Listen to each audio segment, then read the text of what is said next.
നമസ്കാരം പ്രിയപ്പെട്ട പ്രേക്ഷകരെ. പ്രതീക്ഷിച്ചതുപോലെ തന്നെ സംഭവിച്ചിരിക്കുകയാണ്. രാഹുൽ വിഷയത്തിൽ രാഹുലിന് അനുകൂലമായി വാർത്ത കൊടുത്തു എന്ന കാരണത്താൽ എനിക്കെതിരെ പോലീസ് കേസ് രജിസ്റ്റർ ചെയ്തിരിക്കുകയാണ്.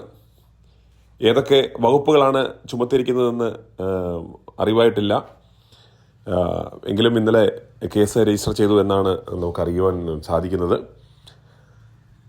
നിങ്ങൾക്കറിയാമല്ലോ, ഇന്ന് വളരെ നിർണായകമായ ദിവസമാണ് രാഹുലിനെ സംബന്ധിച്ചിടത്തോളം. കാരണം രാഹുലിൻ്റെ മുൻകൂർ ജാമ്യാപേക്ഷ ഇന്ന് തിരുവനന്തപുരം ജില്ലാ സെഷൻസ് കോടതിയിൽ രാവിലെ പരിഗണിക്കും.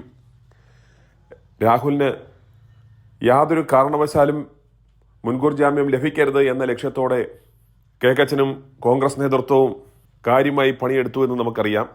ഇന്നലെ മറ്റൊരു യുവതിയെ കൊണ്ടും പരാതി കൃത്യമായി കൊടുപ്പിച്ചത്, KPCCക്ക് കൊടുപ്പിച്ചത്, പോലീസിന് കൈമാറിയത്, ആ പരാതി കിട്ടുന്ന ഉടൻ തന്നെ പ്രാഥമിക അന്വേഷണം പോലും നടത്താതെ ഉറപ്പാണ് ഇന്നലെ രാത്രി തന്നെ FIR അവരിടും. അത് കോടതിയെ അറിയിക്കും. പ്രതി സ്ഥിരം കുറ്റക്കാരനാണെന്നും പ്രശ്നക്കാരനാണെന്നും ഇയാൾക്ക് മുൻകൂർ ജാമ്യം നൽകിയാൽ പരാതിക്കാരെ സ്വാധീനിക്കാനും കേസ് അട്ടിമറിക്കാനും സാധ്യതയുണ്ട്. അതുപോലെ ഇയാളൊരു ഹാബിച്വൽ ഒഫൻഡറാണ് എന്നൊക്കെ വരുത്തി തീർക്കുവാനുള്ള ശ്രമങ്ങളുണ്ടാവും. ഒരു ജുഡീഷ്യൽ ഓഫീസറെ സംബന്ധിച്ചോളം ഇത് കൃത്യമായി മനസ്സിലാകും. ഇത് ഒരു പൊളിറ്റിക്കൽ മോട്ടീവോടുകൂടി, ഒരു രാഷ്ട്രീയ ലക്ഷ്യത്തോടുകൂടി വ്യക്തിവൈരാഗ്യം തീർക്കുവാൻ വേണ്ടിയുള്ള ഒരു സംഘടിത ആക്രമണമാണ് എന്ന് ഒരു സാമാന്യ ബോധമുള്ള ഒരു ജുഡീഷ്യൽ ഓഫീസർക്ക് മനസ്സിലാകുന്ന ഒരു വിഷയമാണ്. എന്നാൽ പോലീസ് കൊടുക്കുന്ന റിപ്പോർട്ടിനെ മാത്രം ആശ്രയിച്ച് പലപ്പോഴും നമ്മൾ അപ്രകാരം ശ്രദ്ധിച്ചിട്ടുണ്ട്. പോലീസ് കൊടുക്കുന്ന റിപ്പോർട്ടിൽ മാത്രം അവർ പരിശോധന നടത്തി അവരുടെ ആ ഒരു വിവേചന ബുദ്ധി ഒരു ജഡ്ജി എന്ന നിലയിലേക്ക് ഉയർന്ന് അവരുടെ വിവേചന ബുദ്ധി ഉപയോഗിച്ച് ഇതിൻ്റെ പിന്നിലെ മോട്ടോ എന്ത് എന്ന് പരിശോധിക്കാതെ പലപ്പോഴും മാധ്യമ വിചാരണകളുടെയും അതുപോലെ തന്നെ പൊളിറ്റിക്കൽ പ്രഷറുകളുടെയും ഒക്കെ ഭാഗമായി പോലീസ് റിപ്പോർട്ടിനെ മാത്രം കേന്ദ്രീകരിച്ച് വിധികൾ പ്രസ്താവിക്കാറുണ്ട്. അത് മേൽക്കോടതികളിൽ പൊളിയാറുമുണ്ട്. ഇത്തരത്തിലുള്ള നിരവധി ഉദാഹരണങ്ങൾ നമ്മൾ കണ്ടതാണ്.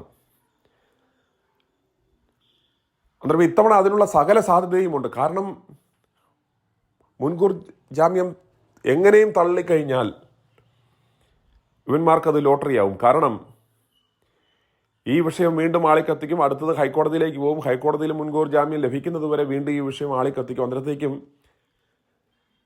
തദ്ദേശ തെരഞ്ഞെടുപ്പ് കഴിയും.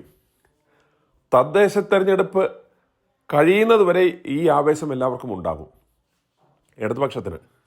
കാരണം ഈ വിഷയമാണിപ്പോൾ മാധ്യമങ്ങളിൽ നിറഞ്ഞു നിൽക്കുന്നത്. തദ്ദേശ തെരഞ്ഞെടുപ്പോ അതിൻ്റെ ചൂടോ ഒന്നുമില്ല. രാഹുൽ എവിടെ പോയി, രാഹുലിന് കാറ് കൊടുത്തത് ആരാണ്, രാഹുൽ എവിടെ കിടന്നത്, രാഹുൽ എവിടെ നിന്നാണ് ഉണ്ടത്, ഇങ്ങനെ 24 മണിക്കൂറും അയാളെ ചേസ് ചെയ്തുകൊണ്ടിരിക്കുകയാണ് കഴിഞ്ഞ 110-15 ദിവസമായി. അന്നേരം ആ വിഷയത്തിൽ, രാഹുൽ വിഷയത്തിലേക്ക് മാത്രം സകല കൊള്ളയും കേന്ദ്രീകരിക്കാൻ ഇവർക്ക് സാധിച്ചു. തുടക്കം മുതൽ തന്നെ ITV ന്യൂസാണ് ഇതിൻ്റെ യാഥാർത്ഥ്യം മനസ്സിലാക്കി രാഹുലിനെ സപ്പോർട്ട് ചെയ്തുകൊണ്ടിരുന്നത്. സപ്പോർട്ട് ചെയ്യുക എന്ന് പറഞ്ഞാൽ അയാൾക്ക് വേണ്ടി നമ്മൾ വാദിക്കുകയോ വെള്ള പൂശുകയോ അല്ല. ഈ ചെയ്യുന്ന ശോഭകേടിനെതിരെ നിരവധി കളങ്കിതരും പീഡകന്മാരും പ്രതിപക്ഷത്തും ഭരണപക്ഷത്തും ഇരിക്കുമ്പോൾ രാഹുലിനെ ഇല്ലാതാക്കുക എന്ന ലക്ഷ്യത്തോടുള്ള സംഘടിത ആക്രമണം കണ്ടാണ് ഞങ്ങൾ ഇയാളെ തുടക്കം മുതൽ തന്നെ സപ്പോർട്ട് ചെയ്യുന്നത്. അതല്ലാതെ ഇയാൾ ചെയ്ത പ്രവർത്തികളെ ന്യായീകരിക്കുകയോ ഇയാളെ വെള്ള പൂശുവാനോ അല്ല ഞങ്ങൾ ശ്രമിച്ചുകൊണ്ടിരുന്നത്. ആ നിലപാടിൽ ഞങ്ങൾ ഇപ്പോഴും ഉറച്ച് നിൽക്കുന്നു. രാഹുൽ ഈശ്വർ റിമാൻഡിലാണ്. 14 ദിവസത്തേക്ക് 15-ാം തീയതി വരെ, ഡിസംബർ 15-ാം തീയതി വരെ അദ്ദേഹം റിമാൻഡിലാണ്. ജയിലിൽ നിരാഹാരം തുടരുന്നു.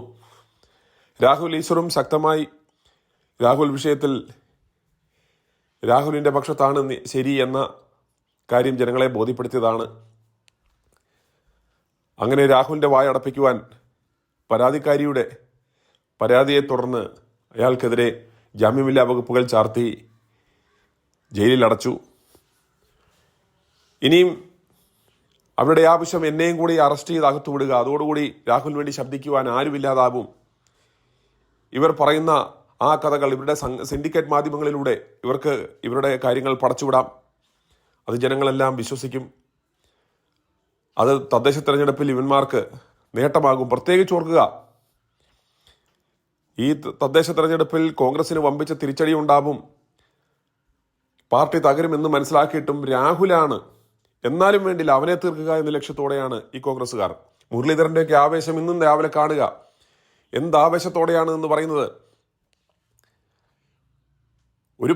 ഒരു വ്യാജ പരാതി കൊടുത്ത് അത് പോലീസ് രാഷ്ട്രീയ സ്വാധീനത്തെ തുടർന്ന് അല്ലെ പ്രഷറിനെ തുടർന്ന് അവർക്ക് തോന്നുന്ന വകുപ്പുകളിട്ട് കോടതിയിൽ കൊടുത്തിരിക്കുകയാണ്.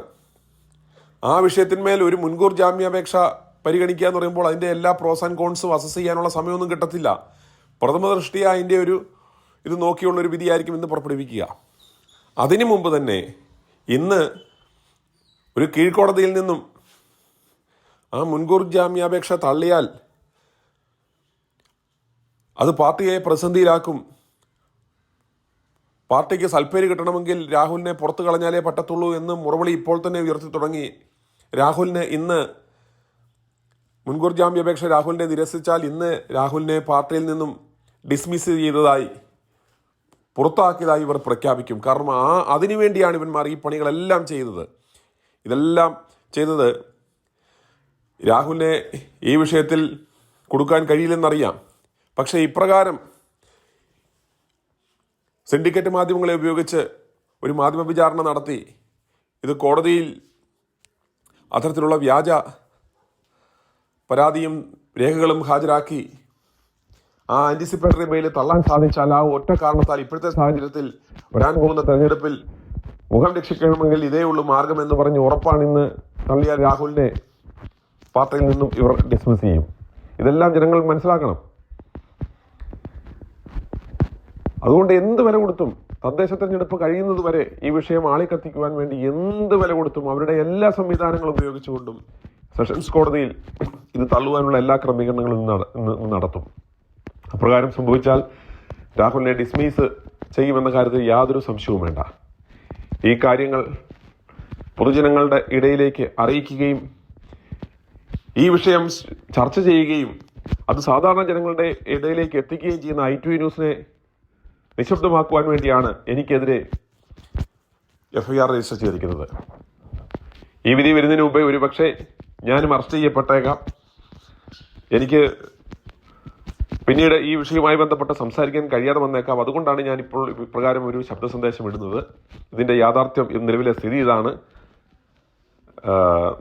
എന്ന് പ്രേക്ഷകരെ അറിയിക്കുന്നതിന് വേണ്ടിയാണ് ഞാൻ ഇപ്രകാരം ഒരു ശബ്ദ സന്ദേശവുമായി വരുന്നത്.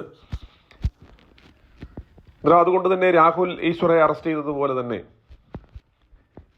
എനിക്കെതിരെയും എപ്പോഴും ഒരു അറസ്റ്റ് ഉണ്ടാവാം. FIR ഇട്ട് കഴിഞ്ഞു. അത് പ്രതീക്ഷിച്ച് തന്നെയാണ് നമ്മൾ ഇരിക്കുന്നത്. അക്കാര്യത്തിൽ ഭയമോ വേവലാതിയോ ഒന്നുമില്ല. ആ നിന്ന നിലപാടിൽ തന്നെ ഉറച്ചു നിൽക്കുന്നു.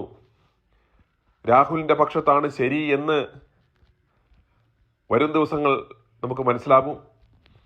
അതുകൊണ്ട് ഇപ്രകാരം ഒരു പ്രതിസന്ധിയിലും ഇത്തരം സംഘടിത ആക്രമണം അതിൻ്റെ ഓരോ ഘട്ടവും താണ്ടി അവർ മുന്നോട്ട് പോകുമ്പോഴും ഒരു ഭയപ്പാടോ ഒന്നും ഞങ്ങൾക്കില്ല. സത്യം വിജയിക്കും. രാഹുലിന് നീതി തേടിയുള്ള മിഷൻ 250യുടെ 51-ാം ദിവസമാണ് ഇന്ന്. ആ 51-ാം ദിവസത്തിലും അതേ നിലപാടോടെ രാഹുലിനൊപ്പം തന്നെയാണ് ഞങ്ങൾ. സത്യം വിജയിക്കും. നിലവിലെ അവസ്ഥ ഇതാണ്.